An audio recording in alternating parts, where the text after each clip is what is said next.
Hello, iko-continue ko lang yung kay Maharlika.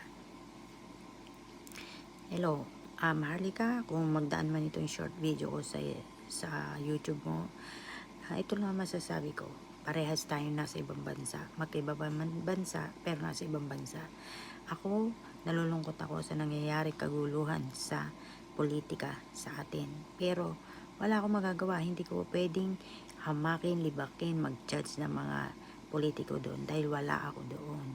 Kung mayroong maganda ka man na idea, pwede mong sabihin sa maayos na paraan, hindi sa panginsulto. Kasi wala ka doon. Hindi mo nakikita ang paghihirap ng mga tao. Parehas lang tayo.